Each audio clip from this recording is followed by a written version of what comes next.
every single day.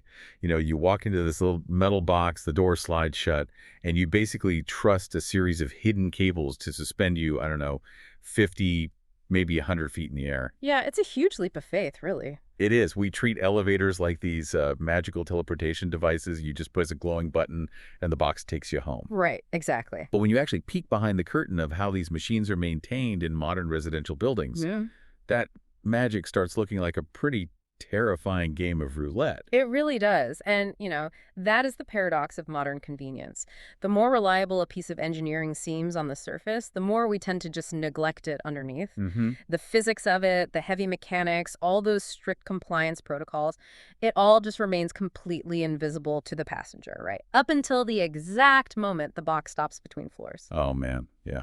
The worst nightmare. Exactly. And when that happens, the illusion completely breaks. We realize just how little we actually know about the systems that are literally holding us up. Okay, let's unpack this, because our deep dive today is pulling from a massive, and I mean massive, stack of incredibly eye-opening source material. We're looking at state compliance guidelines, OEM maintenance manuals, and these specific residential safety frameworks. Yeah, the ones tailored for building committees. Right. So the RWAs, the Resident Welfare Associations, and AOAs across India. And our mission today is to extract a practical, immediate safety checklist for these buildings. Which is so desperately needed. It really is. Yeah. And the absolute biggest mindset shift we need to make right off the bat, based on all these sources, is that elevator failures are rarely a machine problem. Like, they're almost always a people problem. 100%. The data across all these maintenance logs, it points to this deeply ingrained culture of reactive maintenance. Right. We just have this collective habit of waiting for a machine to fundamentally break down, and, only then do we scramble to fix it. Yeah, like we just accept it as normal. Exactly. We view mechanical failures as this inevitable wear and tear, but the reality is they are highly, highly preventable. My core belief here is that safety knowledge is completely useless if it just sits in a dusty manual in the society office. Right, doesn't do anyone any good there. No, it has to be applied. It has to be a shared responsibility across the entire building, not just, an afterthought when the annual budget is being debated by the committee. Yeah, to really grasp the scale of that responsibility, I feel like we have to change how we view the elevator itself. Think about it like a communal vehicle. Okay, I like that analogy. Yeah, like if your housing society owned a single car that was being driven constantly, like 24 hours a day, by hundreds of different people, you would be obsessive about maintaining it. Oh, absolutely. You check the oil, you check the brakes, the tires, constantly. But with an elevator, people just assume it sort of takes care of itself. They really do. Yet, it's the most heavily used mechanical system in the entire building.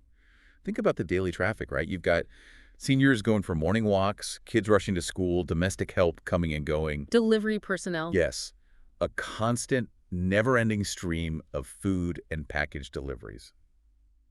The lift gets infinitely more wear and tear than the society's water pump or the backup generator. It does. And that communal vehicle analogy is crucial because our goal today isn't to turn every single resident or RWA member into a licensed mechanical engineer. Right. Thankfully. Yeah, that would be impossible. Yeah. The goal is to shift that entire communal mindset from fixing things after they snap to identifying the early warning signs so they never snap at all. Makes sense. We need to build a system of awareness. And that starts from the people managing the building, trickles down to the maintenance staff, and finally to the actual residents themselves. So if the foundation of this safety culture starts at the top, we really have to look at the people holding the purse strings, right? The RWA and AOA committees. Yes, the decision makers. Because before we could even begin to teach residents how to safely ride the lift, the people managing the building have to fundamentally understand what they are legally and operationally responsible for. Exactly. And according to the guidelines we're looking at, the very first major point of failure happens with the AMC, right? The annual maintenance contract. Yeah. The AMC is basically the lifeblood of elevator safety. It's the legal agreement you sign with a vendor to keep the whole system running. But a super dangerous pattern emerges when you look at how these contracts are typically awarded. How so? Well, you have these volunteer committees, right? And they're trying to balance really tight society budgets, so they often just blindly renew these contracts by simply picking the vendor who quotes the lowest absolute price in rupees. Oh, wow. Yeah, it's the classic procurement trap. And honestly, I can completely see how a committee falls into it. Oh, sure. You have a limited budget. You get 3 quotes on the table. One is for, say, 1,50,000 rupees, one is for a lakh, and one's for 60,000. To a committee member trying to keep the monthly maintenance fees low, that 60,000 quote looks like a huge victory. It looks like they saved the society a ton of money. Exactly. But logically, that vendor has to be making a profit somewhere. I'm guessing if they are severely underbidding the market rate, they're recovering their margin by drastically cutting corners on the actual preventative work. That is exactly the mechanical reality of the industry. Elevator maintenance, it's not a standardized commodity. When you pay a premium, you are paying for time and for expertise. Right. A proper, real preventative maintenance check requires a technician to spend 2 to 3 hours on site. Wow, 2 to 3 hours just for a routine check. Yes, because they need to be thoroughly checking the tension on the traction cables, lubricating the guide rails, testing the safety brakes, and cleaning out all the optical sensors. Okay, yeah, that takes time. It takes a lot of time. So when a committee picks the rock bottom bid, that technician simply doesn't have the time allotted for that building. They have too many sites to visit in a day to make a profit. So what do they do instead? They might show up for a quick 5-minute visual check. They wipe down the buttons, sign the register at the security desk, and just leave. Wow. Yeah, so the society isn't actually paying for maintenance. They are literally just paying for a signature in a logbook. Which brings us to a massive legal blind spot. Because I was genuinely shocked reading through the legal frameworks in our sources today. Committees frequently have absolutely no idea about their specific state lift act. None whatsoever. Like, for instance, states like Maharashtra or Karnataka, Haryana, they have actual rigorous legal frameworks. There are mandatory electrical inspection requirements and operator licensing rules that vary significantly from state to state. Yes, the compliances are very strict on paper. And these RWO members are just completely in the dark until, a government inspector randomly shows up. Or worse, until there's a catastrophic accident, an FIR gets filed, and the police start demanding the compliance certificates. It creates a massive vulnerability, not just for the building, but for the committee members personally. I mean, you cannot govern a building's infrastructure if you don't know the laws that apply to it. Right. Ignorance of the law isn't an excuse. Exactly. And without a valid state compliance certificate, the building's liability insurance could be entirely voided in the event of an accident. Oh, that is terrifying. It really is. But it goes beyond just missing the legal jargon. It's also about misunderstanding the technical reporting. What do you mean? Well, when that budget AMC vendor finally does flag an issue and writes up a report, the committee needs to know how to interpret the urgency of it. Okay, yeah, the sources give a really great example of this. Let's say the vendor's report includes a note that just says, brake lining worn, needs replacement. A lot of volunteer committees look at that note as like an optional luxury upgrade. Like a recommendation rather than a rule. Exactly. They just table it for the next quarterly meeting to see if they can push the expense to the next financial year. Because they're thinking, well, the lift still stops at the floors, people are getting in and out, so it can't be a critical emergency. Which is a fundamental misunderstanding of how the machine actually works. Right. See, elevators rely on these heavy-duty friction brakes to hold the car perfectly level with the floor when the doors open. The motor is what moves the car up and down, but the brakes hold it still against the immense weight of all the passengers. Oh. So if that brake lining is worn out, the car loses its gripping power. So if it loses gripping power, the car's going to slip. Exactly. Even if it just slips an inch or two below the floor level, you instantly create a severe tripping hazard. I can so easily picture a senior citizen stepping out, they catch their toe on that unexpected ledge and take a terrible fall right onto a marble lobby floor. Oh, that happens all the time. Or consider a full load. If the lift is packed with, say, 8 people, that worn brake might completely fail to hold its position. Wait, really? Yes. It can cause the car to actually slide down the shaft while the doors are completely open. Oh, my God. Yeah, it is an urgent, critical safety risk that needs immediate funding. It's not a line item to casually debate over tea at the AGM. But, I have to push back here a little bit on behalf of the listener because we are talking about volunteers. Sure. These RWA members are doctors, bankers, IT professionals, retired school teachers. They already have really demanding day jobs. Means the optical sensors that span the doorway are either failing or the heavy metal door track itself is getting misaligned. Both are super common culprits. The door mechanism is actually the most fragile part of the entire elevator. Really? The most fragile? By far. If the track is misaligned or even just dirty, the door motor has to draw significantly more electrical current to overcome that physical friction. And if the doors fail to close and lock properly, the internal safety circuit will prevent the lift from moving at all. Which strands people on floors. Exactly. Or, in a total nightmare scenario, the physical door interlocks fail, and the lift tries to move up the shaft while the outer doors are still partially open. Okay, yeah, that is terrifying. And what about that shuttering movement? Yeah. If a massive metal box suspended on steel cables is jerking around, we're either dealing with a severe lack of lubrication on the guide rails, or the traction cables themselves are degrading, right? Like stretching unevenly in real time. Spot on. The guide rails are basically the tracks the car rides up and down on. If they aren't properly lubricated by the AMC vendor during those visits, you get immense friction, which causes that shuddering you feel. Right. If the staff catch these early warning signs, they can just call the technician to come in, adjust a sensor, apply some high-grade lubrication, maybe balance a cable. Which is easy. It's a minor, inexpensive fix that takes an hour. But if the staff ignore it, the friction eventually burns out the main hoist motor entirely. Or the cables degrade beyond repair. And then you're really in trouble. Yeah, suddenly the society is dealing with a massive emergency repair that costs literally lakhs of rupees and leaves the tower without a lift for 3 weeks. The underlying logic here is economic as much as it is physical. Prevention always costs less than an emergency. And I think this is why the operational routines in our sources are so strict.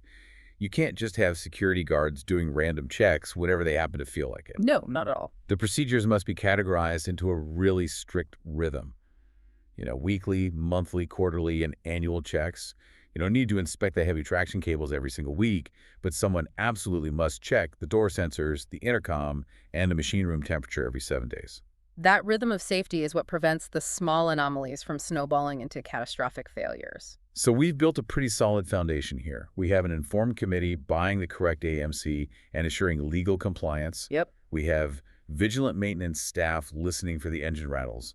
But that brings us to the ultimate wild card, the residents themselves. Oh boy, yeah. Because even with the most compliant RWA and the most eagle-eyed estate manager, the entire system is going to fail if the hundreds of daily users fundamentally abuse the equipment. And this is undoubtedly the hardest variable to control because it involves changing the ingrained habits of a massive, really diverse community. Yeah. The safety frameworks outline very specific rules that residents must internalize, and they start with the most vulnerable users in any building, which is children. Okay. The absolute golden rule across all safety manuals is that children below a certain age must never be left to operate the elevator entirely unsupervised. And the logic behind that isn't just that kids like to press all the buttons, though they absolutely do. They do love the buttons. It's actually a matter of physics and sensor calibration. Children are smaller, they're lighter, and they move much more unpredictably than adults.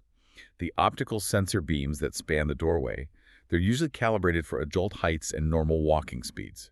Right. They might completely fail to pick up a small toddler rushing through the doors at the last possible second.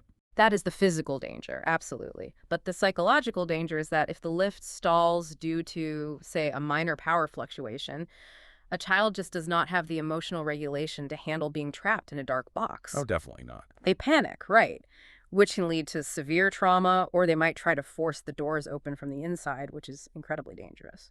Which brings us to the general safe usage rules for everyone else. We see 3 major abuses constantly in these buildings: physically forcing doors open, ignoring the overload warning buzzers, and jumping inside the car. Let's talk about the doors first. Sure. When a resident physically wedges their hands or their umbrella into closing doors to force them back open, they aren't just fighting a motor. They're actually bending delicate mechanical interlocks and messing with the highly sensitive safety circuits that tell the lift it is safe to move. Exactly. And then there is the overloading, which is just rampant everywhere. Oh, yeah. Elevators operate on a very specific counterweight system. The weight of the car is balanced by heavy steel weights on the other side of the pulley. Okay, so it's a balance. Yes. The motor isn't actually lifting the full weight of the car on its own. It's just overcoming the difference in weight between the car and the counterweight. Right, so let's picture the morning rush hour. Kids are going to school, people are leaving for the office. The lift has a stated capacity of, say, 8 people. But 12 people squeeze in, shoulder to shoulder. We've all been there. Yeah, the overload buzzer starts blaring, and instead of someone stepping out, people just sort of awkwardly shift their weight around until the sensor gets confused and the buzzer stops. And they just ride down anyway. It's so common, but when you do that, you completely throw off the physics of the counterweight system. How bad is it really, though? It's terrible for the machine. Hmm. You are forcing the motor to lift and lower a massive amount of unbalanced weight. You are putting immense strain on those friction brakes we talked about earlier. Even if the lift manages to get you down to the ground floor safely that specific morning, you have severely degraded the hardware. Wow. You're shaving months, maybe even years, off the lifespan of the equipment. Here's where it gets really interesting, though. How do you actually enforce this? We're talking about massive residential complexes with thousands of people. Mm-hmm. An RWA cannot afford to put a security guard inside every single lift 24/7 to act as a bouncer. You know, just swatting hands away from the doors and counting passengers to make sure it doesn't exceed 8. No, you can't police it through force. The solution highlighted in the safety literature is behavior change through genuine understanding. Okay. When residents are actually taught why wedging their umbrella in the door breaks the interlocks, or why overloading degrades the brakes that literally stop them from plummeting, unsafe practices naturally reduce. Because they finally get the stakes. Exactly. A community polices itself when it shares a baseline of knowledge. I totally agree. There's a grid failure. The backup generator trips for whatever reason.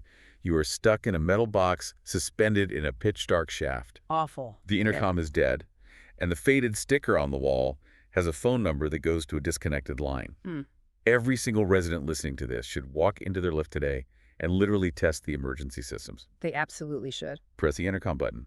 See if the security guard at the main gate actually answers the call. Testing the system is vital, and residents need to understand the exact mechanism of how that alarm routes their call. Right, like where does it actually go? Exactly. Does it ring at the ground floor lobby? Does it dial out directly to the AMC vendor's emergency dispatch line?